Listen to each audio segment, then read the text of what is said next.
है। आज खुद दिल्ली पुलिस के कमिश्नर ये कह चुके हैं मीडिया को कि जो आरएन प्रोसेशन निकाला गया जहांगीरपुरी सी ब्लॉक में, वो बगैर परमिशन के निकाला गया। परमिशन पूछा ही नहीं उन्होंने।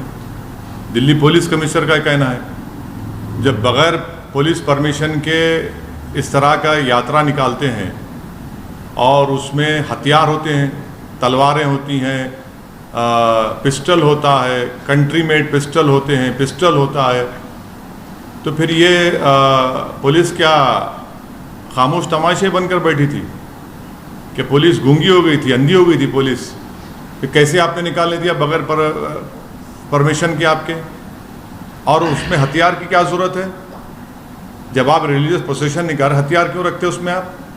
और फिर हथियार रखते साथ में सब प्रोवोकेटिव नारे लगाते आप, क्यों? और तीसरी बात, आपने उस मस्जिद के सामने जाकर झंडा लगाने की कोशिश क्यों की? वहाँ पर झंडा क्यों लगाया बल्कि आपने वहाँ पर? उससे पहले बगैर पुलिस परमिशन के 2 प्रोसेशन चले गए थे। ये तीसरा था जो 5:30 बजे का वाक़या है। तीसरी बात यह है कि जब से अमित शाह इस देश के होम मिनिस्टर बने हैं, ये वाहिद यूनियन टेरिटरी जहाँ पर लॉ एंड ऑर्डर MHA के तहत आता है। 4 वायलेंस हो चुके हैं बड़े बड़े। एक लॉयर्स का पुलिस का तसादुम, दूसरा 2020 का जो प्रोग्राम हुआ वो, तीसरा जो 26 जनवरी 2020 को जो किसानों के आंदोलन सिलसिले में जो वायलेंस हुआ, और चौथा ये मुझे पुलिस परमिशन नहीं दी, खुद कमिश्नर ऑफ पुलिस कह रहे हैं, तो किस बुनियाद पर आपने उनको इतना बड़ा प्रोसेशन निकालने दिया? और हाथों में 1 नहीं, 2 नहीं, 3 नहीं, 2500-300 तलवारें हैं, हाथ में कट्टा है, पिस्टल है। और ये बता, हम पूछना चाह रहे हैं लोगों से, क्या तलवार और ये तफंचा रखना क्या एसेंशियल रिलीजियस प्रैक्टिस में आता है? क्या ERP है वो? हर जगह पर जहां पर प्रोसेशन जाता है, आप मस्जिद के ऊपर, दरगाह के ऊपर झंडा लगाते हैं, क्यों लगाते हैं भाई?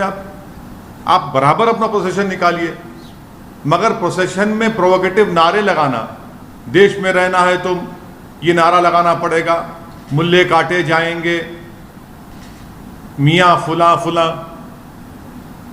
ये कौन सा प्रोवोकेटिव नारे लगा रहे आप? और दूसरी बात ये है कि जब आपने वहाँ पर बगैर परमिशन की इजाज़त दे दी, पुलिस ने इजाज़त दे दी, आज कमिश्नर पुलिस कह रहे हैं, आपने 14 मुसलमानों को गिरफ्तार कर लिया, वो उसमें से कई जुवेनाइल हैं। क्या कर रहे हैं भाई आप? 14 के 14 को पकड़ लिया। और एक लड़का है अंसार, उसका वीडियो है। क्या कमिश्नर पुलिस नहीं देखते? क्या अमित शाह नहीं देखते? क्या इंटेलिजेंस नहीं देखता? वो अंसार को मैंने क्यों बनाए? वो अंसार तो उस प्रोसेशन में एक लड़का था जिसके हाथ में इतना बड़े तलवार थी, उसको समझा रहा है कि बेटा ऐसा काम नहीं करना, हम यहाँ पर मिल कर रहते, भारत हमारा वतन है, उसको मैंने क्यों बनाते?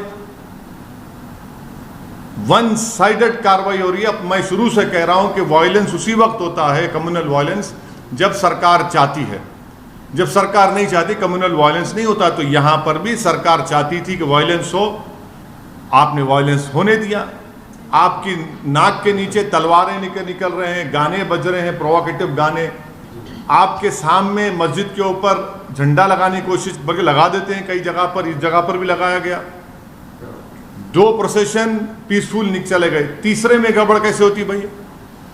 तो ये सब चीज़ें, इसकी पूरी जिम्मेदारी मोदी सरकार पर आयद होती है। और जो दिल्ली का मुख्यमंत्री है वो तो मुसलमानों को ब्लेम कर दिया। अब उनको शर्म नहीं आती इस तरह का बयान देने के मुसलमानों ने पत्थर फेंके? चुनाव जब आते तो आप सबके वोट लेते, और जब ये मामला आया तो आप दिखाते अपना असली चेहरा। तो दिल्ली की जनता को ये भी देखना है मुख्यमंत्री का, दिल्ली के मुख्यमंत्री का ये दोहरा चेहरा, कि फौरन इल्ज़ाम लगा देते। अरे भाई, वहाँ पर बगैर परमिशन के जुलूस जाता है, हाथों में 1 नहीं 100 तलवारें हैं, मस्जिद के ऊपर झंडा लगाया जाता है, वहीं से झगड़ा शुरू होता पूरा। सर, लॉ एंड ऑर्डर किसी भी सरकार का वो होता है। दिल्ली में लॉ एंड ऑर्डर केंद्र सरकार के हाथ में है, और कोई भी सरकार ये नहीं चाहती कि लॉ एंड ऑर्डर खराब हो। और दंगे और ऐसी चीज़ें जो होती हैं वो अचानक से होती हैं, अचानक से नहीं होती। तो अचानक से अचानक से नहीं होती है। मैं आपको कई इंक्वायरी कमीशन की रिपोर्ट का हवाला दे दूंगा। भिवंडी में फसाद हुआ, उसकी इंक्वायरी कमेटी रिपोर्ट देख लीजिए। कई इंक्वायरी कमीशन रिपोर्ट देख लो आप। जब सरकार चाहती है कम्युनल वायलेंस होता है, और हमेशा रिलीजियस प्रोसेशन से ही कम्युनल वायलेंस होता है। जब दिल्ली का पुलिस कमिश्नर ये कह रहा है कि पुलिस से परमिशन नहीं लिया गया देश की राजधानी में, क्या इस तरह का काम होता है? सुनिए, स्लिप ऑफ द टंग नहीं, कोट हुआ है।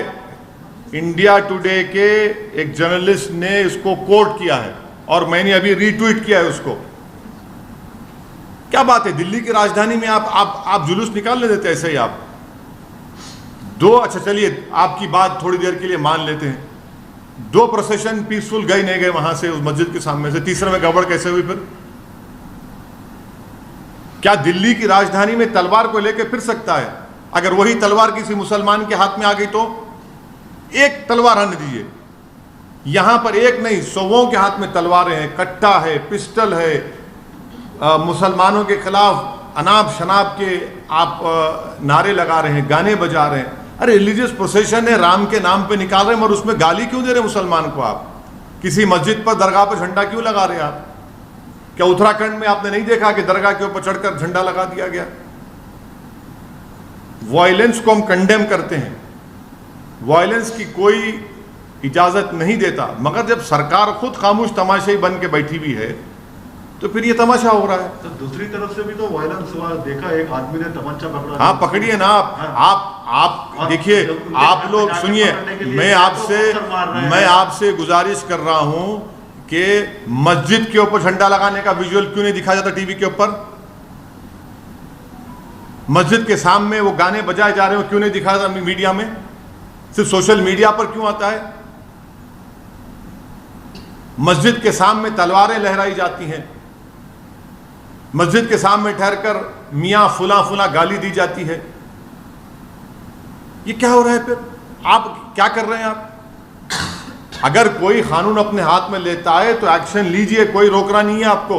Due process of law follow होना चाहिए, मगर ये कौन सा है? आप तो सेलेक्टिव लॉ अप्लाई कर रहे हैं। वो अंसार जो बच्चे को रोका समझाया, उसी को मैंने एक्यूज बना दिया आप। उसमें जुवेनाइल बच्चे हैं, उसमें आप वन साइडेड अरेस्ट किए जा रहे हैं मुसलमानों की। मैं ये चार्ज लगा रहा हूं दिल्ली सरकार के ऊपर, मोदी सरकार के ऊपर, दिल्ली के पथरमबाजी के ऊपर। Sir, BJP says opposition inciting crowds because of appeasement. What appeasement is there? You are in power. You are in power in every place. What appeasement is happening? Mob lynching is appeasement, is it? Is mob lynching an appeasement?